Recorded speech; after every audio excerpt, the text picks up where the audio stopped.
our studios in Lincoln.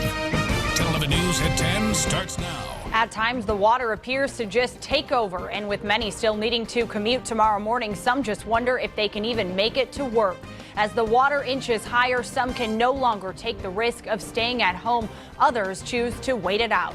The day after the storms is our top story on 1011 News at 10. Good evening. I'm Bridget Fargent. Owen will join us in just a moment. Salt Creek just can't hold the water anymore, and it's turned Haymarket Park into a lake. This view from a drone also shows the water covering West O Street, and it's creeping up on the grass just outside of the Devaney Center. The city is encouraging people in the north and south bottoms to get out now. We start near the voluntary evacuation zone where my co-anchor Owen Jensen is live. Owen? Bridget, good evening. Good evening, everyone. We're at 4th and A Street in Lincoln tonight, where this area is blocked off because of the floodwaters. Now, people who live in this neighborhood are sick of the rain, like so many people, and they want to see things dry up. And a lot of people also needing help that we're finding out. We'll roll some video from a little earlier. Just down the street from here, people like this 90-year-old woman who lives at 1st and B was trapped in her home today. Water surrounding the street outside. Her family could not reach her because the street was blocked off. But first responders helped her get out of the home and back with her family, and her daughter was very, very appreciative of the professionals who came to help her mom. Oh, yeah, because I don't know how we would have got her out, because she shuffles when she walks, and the water was over my knees, so there was no way she was going to get out. I am just thankful for those guys that got her out of there, because she could not spend the night down there. Will have to backtrack through homes.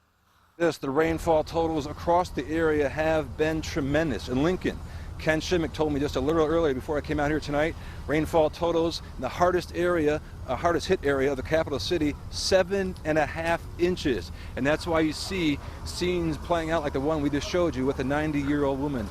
That all said, tonight, the city of Lincoln is calling for voluntary evacuations in the north and south, the bottoms neighborhoods, north and south.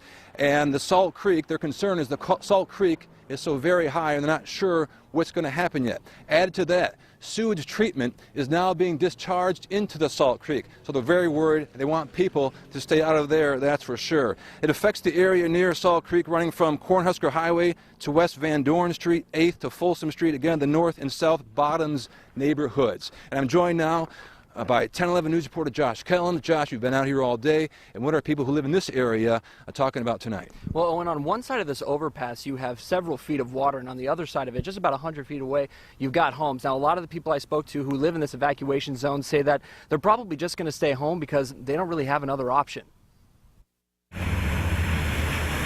Scenes like this are all over Lincoln, some places worse than others. It's gone down a little bit, but not too much. Chris Connolly has lived near 4th and A Streets for 9 years, never seeing flooding this bad near his home. He's frustrated with the drainage, also saying he didn't know about the evacuation until hours after the city announced it. They ain't worried about themselves because they're probably on the other side of town where everything's built up nicely. Come on, we're in the bottoms. You know, we're the last people that anybody thinks about. And staying or going is a hard choice. Here now they want us to do a voluntary evacuation. Where are we supposed to go? 2 shelters have been set up, but leaving his possessions to the will of water is hard to do, with a family and pets to consider. Unless forced, Connolly, like some of his neighbors, may just stay put. What, load my cars up? That's all I could think of.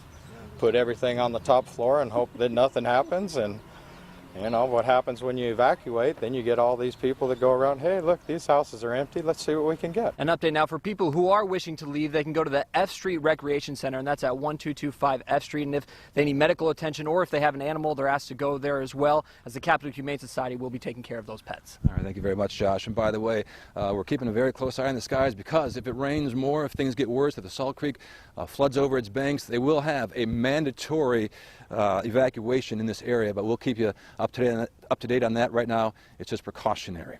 Reporting live in Lincoln, along with Josh Kellums, Owen Jensen, 1011 News. All right, thank you very much, guys. Nice work. Well, Lincoln isn't the only community with voluntary evacuations taking place. Fairbury was under a mandatory evacuation, but that's since been lifted. Instead, it's voluntary, and police are encouraging you to return at your own risk. The village of DeWitt in Saline County is under a curfew tonight due to flooding. No one will be allowed allowed into the town unless it's an emergency situation. Here's why DeWitt is under that voluntary evacuation. Dennis and Linda Schmidt sent us this picture from above the village. You can see what appears to be a farm that's now basically an island as the water is everywhere.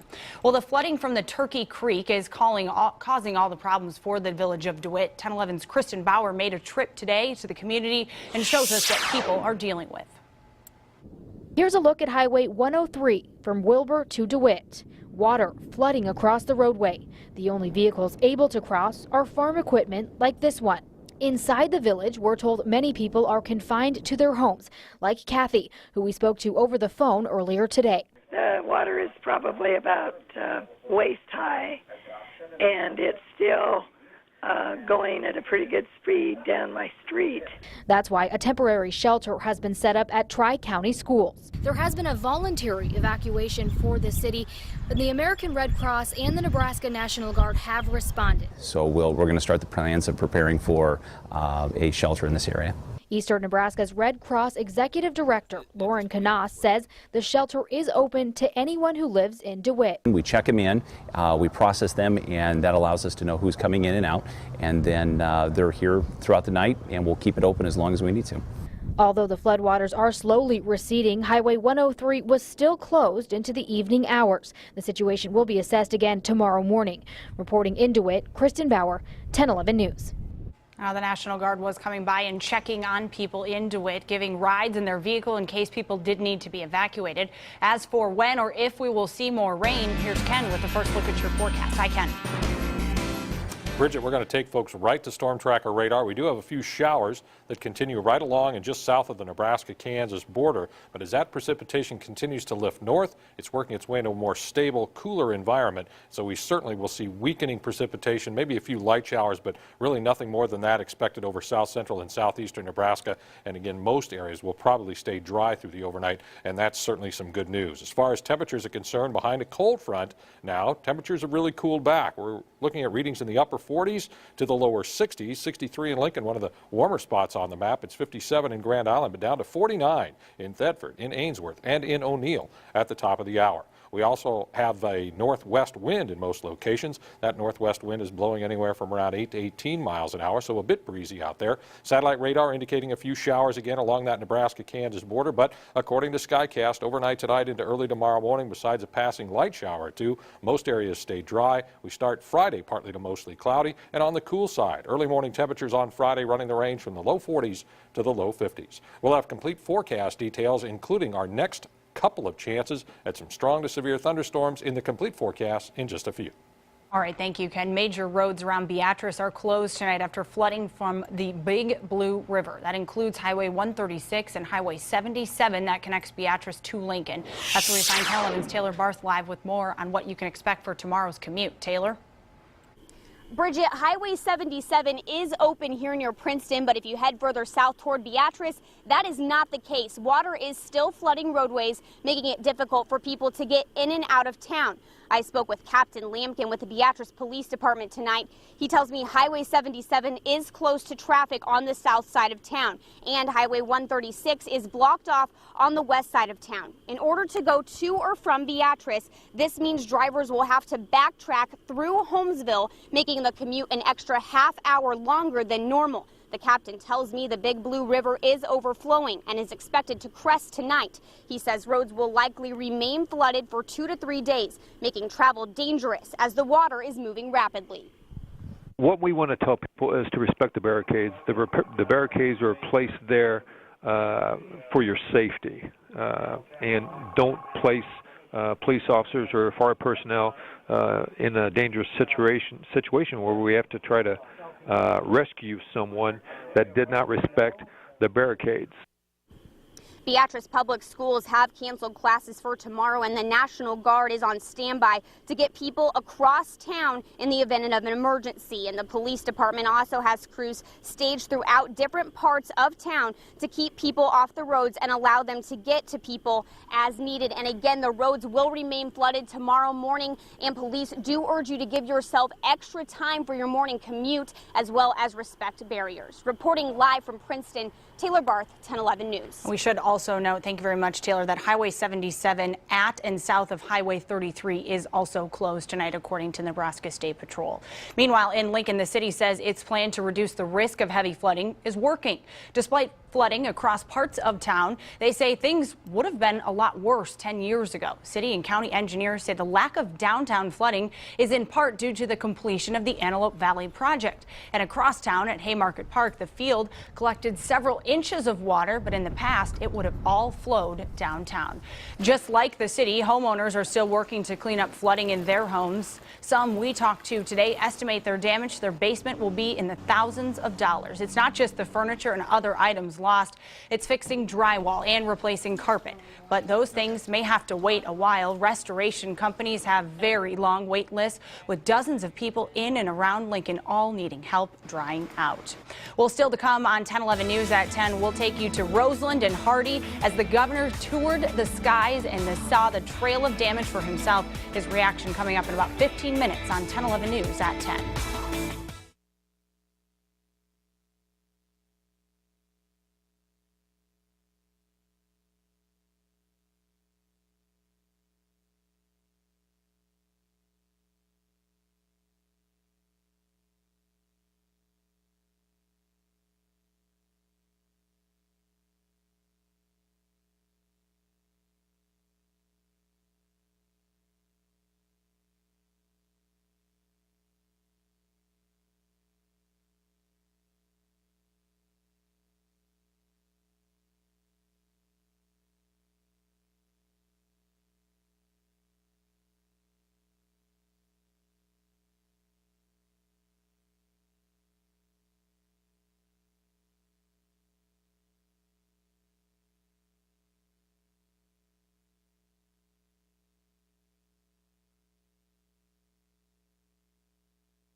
With a forecast you can trust, here's 10/11 Chief Meteorologist Ken Shemick.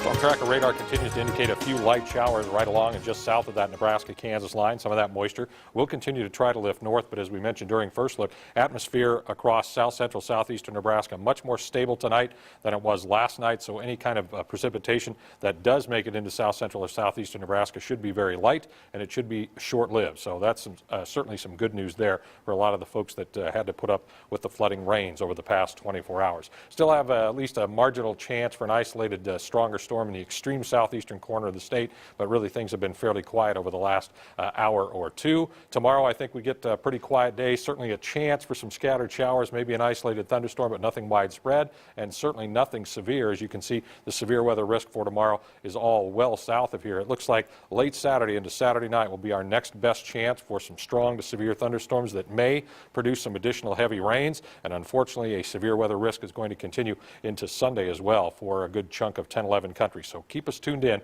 over the weekend. We could be looking at a couple of additional strong thunderstorm chances as we move through Saturday and Mother's Day Sunday. Some big numbers here to check out. Precipitation totals, including the leader on the board, Swanton in Saline County, over 13.5 inches of rainfall in the past 24 hours. 5 miles southwest of Wilbur, just under 13 inches. 4 miles west of Hebron, the report, just under 11 inches of rain. 11 miles northwest of Fairbury, a report of about 10.5 inches in Wilbur. 9 3/4, 5 5 east of Dakin, 9.60. Western at over 9 inches of rainfall. Byron, 8 3/4 of an inch. Over 8.5 inches of rainfall in Hebron. Over 8 inches in Hallam. 56th in Pine Lake was the biggest number I saw throughout the day today as far as the capital city is concerned. Doesn't mean some areas didn't see more, but that report was 7.5 inches in Lincoln. Superior over 7. The Lincoln Airport officially 6 2/3, and even Milford at 5.5. Check out current conditions in the capital city. We have cooled back to 63 miles an hour, or 63 degrees, and our winds are out of the north-northwest at 17 miles per hour. So there's a bit of a cool breeze out there. Behind a cold front that worked its way finally through the area during the late afternoon hours. Now things are cooling back. The air is a little bit drier, and so our severe weather threat is much smaller than it was yesterday at this time. Here's a check of temperatures. They run the range from the upper 40s to the upper 60s if you count Falls City, and we certainly do. Folks in Falls City are at 67 right now. That's the warm spot on the map. 57 in Columbus and in York. Also 57 in Grand Island. 58 in Hastings, and 55 right now in Kearney. Satellite radar indicating some scattered showers and isolated thunderstorms. In fact, we had 10 severe thunderstorm warnings for areas to the east and southeast of Lincoln and Lancaster County late afternoon into the early evening. But last night at this time, we'd had 100 severe weather warnings. So certainly an improvement there. And you can see that little bit of moisture still trying to work its way north out of northern Kansas. But again, as I mentioned, everything should be fairly light if it does hold together. Regional satellite radar overlay the surface features. There's the frontal boundary. Again, it's a slow mover, but the best chance for any kind of shower and thunderstorm activity overnight tonight will be along and east of that front. So early tomorrow morning, partly to mostly cloudy skies. Can't rule out an isolated shower and maybe a couple of scattered showers, isolated thunder shower during the afternoon, but I think a large part of Friday is going to be dry. Now Friday night we will get another upper level disturbance that may scatter a few more showers and isolated non-severe thunderstorms into the area Friday night and Saturday morning, but it's going to be late in the day on Saturday across Kansas and then into Saturday night across Nebraska when our next best chance for strong or heavy thunderstorms will be moving into the region, and again another chance on Sunday. Temperatures tomorrow quite a bit cooler for some of us than today, low 60s to low 70s from west to east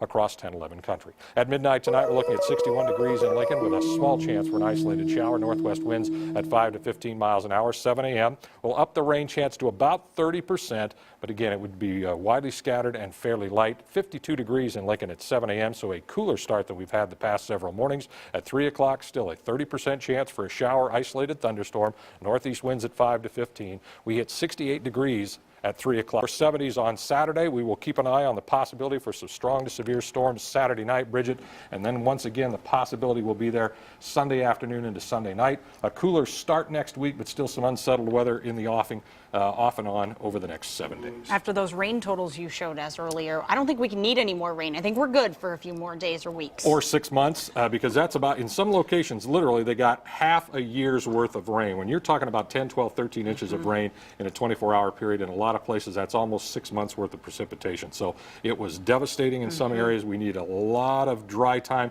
Don't know if it's going to work out, but we hope so. All right, thank you, Ken.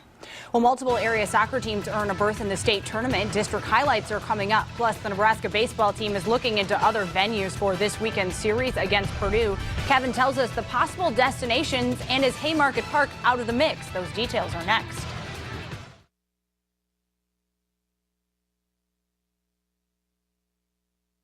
Now, your award-winning local sports coverage. Here's 10-11's Kevin Suits.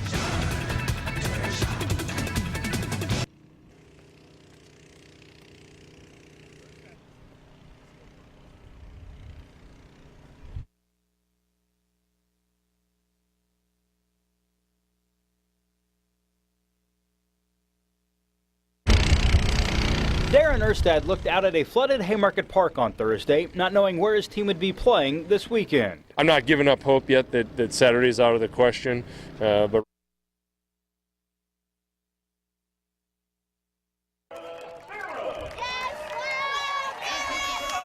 just a really important weekend for us to get some good wins, to try to get into postseason, try to get that clinch for postseason. You put your veteran out there and say it's your ball game. She's pitched in a World Series.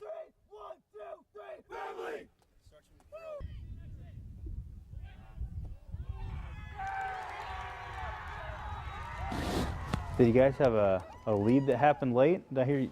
I thought I heard that. We talk about controlling our own fate.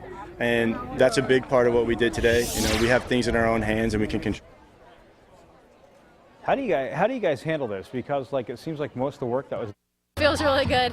We were just coming in. We knew that we had lost to East last year in the district final, and we weren't going to let that happen again. So we were ready for it. It feels great. We put in a lot of work. Well, with the exception of Kristen, that was done earlier. But basically. Mic check 1, 2, 3, 4, 5, 6, 7, 8, 9, 10. Wow. From 6 to 10. Wow.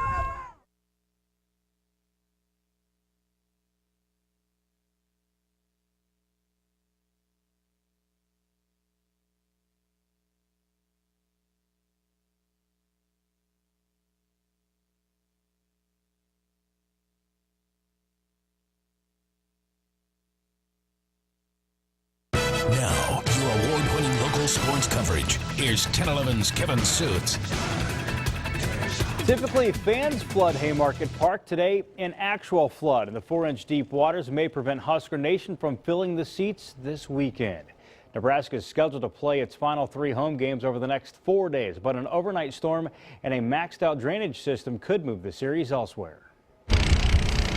Darren Erstad looked out at a flooded Haymarket Park on Thursday, not knowing where his team would be playing this weekend. I'm not giving up hope yet that Saturday's out of the question, but right now, if you just look at it, it doesn't look very promising. Erstad and the Huskers are scheduled to host Purdue at Hawks Field starting on Saturday, and at the current condition of the field, a home series looks doubtful. We do have a drainage system on the field. Unfortunately, it drains into Salt Creek over there, and you know, when that gets to a certain height, those pumps shut off, and we're in a situation where this is where you just have nowhere for the water to go. The Haymarket Park grounds crew is working around the clock in hopes of keeping the series in Lincoln. They were using multiple water pumps and manually filling up buckets to get water off the field. Erstad says if the series is to move, he'd like to keep it within a 2.5-hour radius of Lincoln. We're going to get these games in one way or another. And now where that's at, I don't know. You know, Garth Brooks isn't helping matters over there in Omaha. I love him to death, but he's not helping us right now. Erstad has been in contact with several fields across the area. He's not only trying to find a location, but he'd also like to change the schedule for the weekend. He'd prefer a Saturday doubleheader to avoid playing on Sunday when more rain is expected. For the Huskers, every game is valuable as Nebraska fights for an NCAA tournament berth. Players say they'd like one more game on their home field, especially the seniors. If the field doesn't dry up, their careers at Haymarket Park will be over. It'll be nice to be able to play there at least once. I mean, if we can't get all 3 games in, then we'll find somewhere else to go. But yeah, one more time would be great. Here are some of the possible venues for this weekend. Warner Park, though the Storm Chasers are at home. TD Ameritrade Park seems to be the preferred location, but Creighton is at home, and the Garth Brooks concert poses some major parking issues. Erstad says he considered Kansas State. The high school fields all seem to be out. The intriguing possibility here is Duncan Field in Hastings. It's currently open for the weekend. Kauffman Stadium, that's available, but completely a pipe dream. The Nebraska softball team will play Ohio State in the quarterfinals of the Big Ten tournament. The Buckeyes advanced tonight, winning 24-1. Nebraska was on a bye. Emily Lockman will be the Huskers starting pitcher on Friday. She'll be making her 100th career appearance. Lockman had an up-and-down season so far.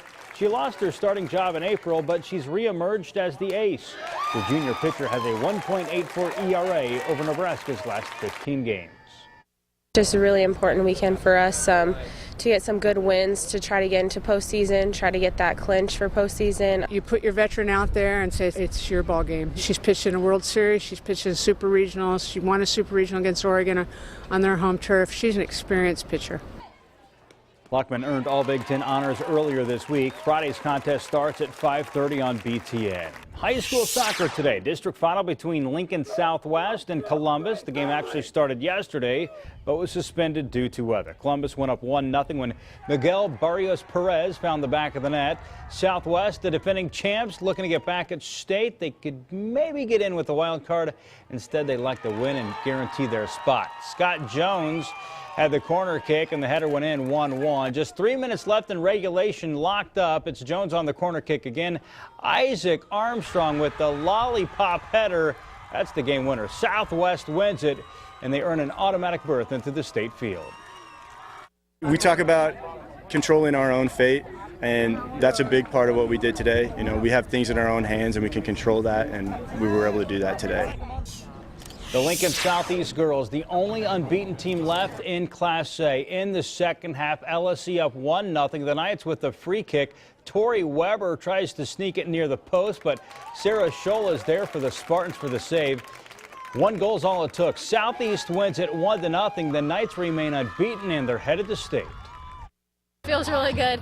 We were just coming in. We knew that we had lost to East last year in the district final, and we weren't going to let that happen again, so we're ready for it. It feels great. We put in a lot of work, so it feels awesome to have accomplished this. Lincoln Southwest looking to get into state for the 5th consecutive season. Southwest with a contest against Bellevue West tonight at Beechner Field. Emily Romero cleans up the cross that puts the Thunderbirds in front 1-0. LSW has to buckle down. Southwest's Taylor Decker up ahead to Hannah Davis, and look at the fancy footwork. Then she boots it in. That would tie the game up 1-1. This went into a shootout. The Silverhawks win it in thrilling fashion 2-1. The budding rivalry that is Lincoln Pius X and Lincoln Lutheran on the girls' side. The Warriors won the regular season meeting. Pius trying to even the series. This will help. Maria Millhouse puts the Bolts in front 1-0. That was in the first half. Later in the opening period, the ball gets loose outside of the Lincoln Lutheran goal. Catherine Marszalik knocks it in. Pius goes up 2-0. That's the final score. The Bolts advance, winning 2-0 tonight. Other scores from this evening: Lincoln North Star is denied a state berth. The Navigators fall 2-0. Pius is blanked, and the Waverly girls move into the sub-state round. The Vikings win 3-0. A key member of the Nebraska Danger is off the team. Kane Farquharson today was let go by the indoor club. This comes in response to a league suspension handed down by the IFL commissioner. A legal matter is involved, and Danger officials will not comment. Farquharson led the league in touchdown receptions this year. He was in his 4th season with the Danger. Teammate Claude Roten has also been dismissed.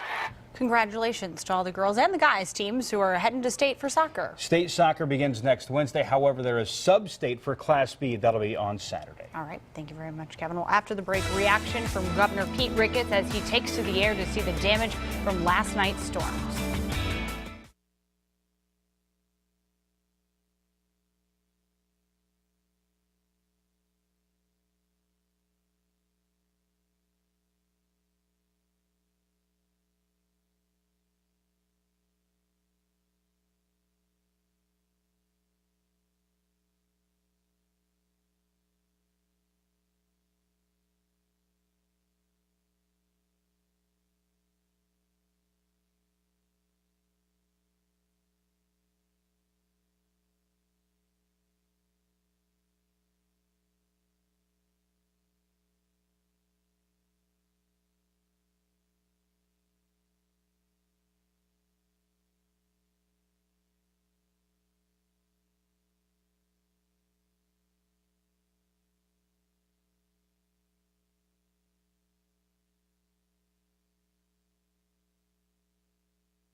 Today, Governor Pete Ricketts declared a state of emergency after flying over some of the areas devastated the most by last night's severe weather.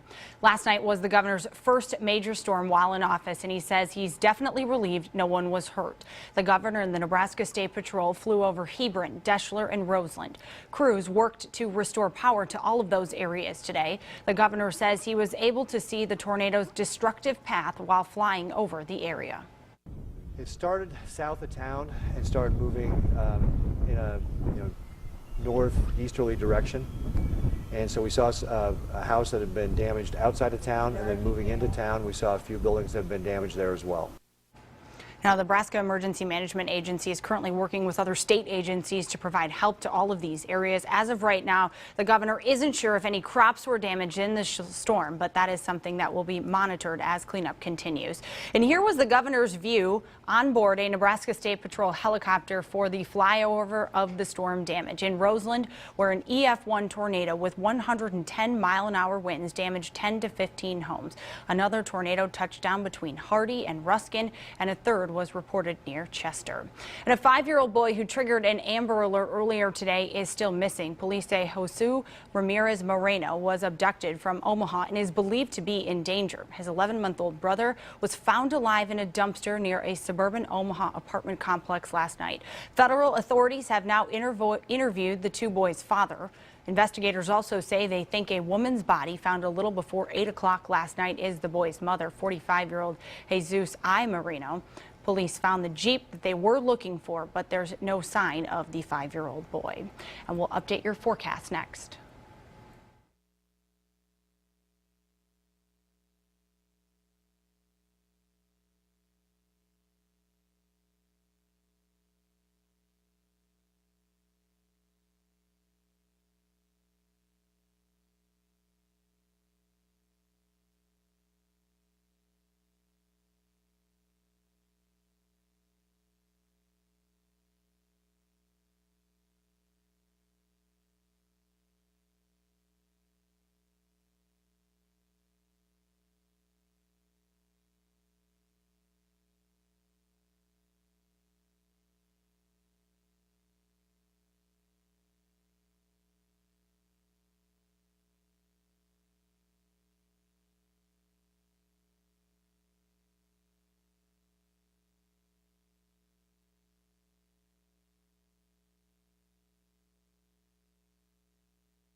Should be quiet for the rest of the evening. It should be. A couple of scattered showers can't be ruled out for portions of south central, southeastern Nebraska, but they'd be very light. In most areas will probably not see any additional precipitation, and that is really, really good news. Here's a look at storm tracker radar again with those very light sprinkles trying to lift to the north. Temperatures at 10:30, 40s, 50s, some 60s, including 63 in Lincoln, 57 in Grand Island, 50 right now in North Platte with northwesterly winds thanks to the passage of a cold front. It's averaging out around 7 to 17 miles an hour, so a bit breezy at times. Satellite radar indicating a few sprinkles south of that Nebraska-Kansas border, trying to lift north, but Skycast not impressed with their chances of making it north and holding together. So partly to mostly cloudy to start your day on Friday. On the cool side, low 40s to low 50s from west to east. And then as far as the next 7 days are concerned, we're going to keep our eye on Saturday night and Sunday afternoon and Sunday night for more big storms, potentially.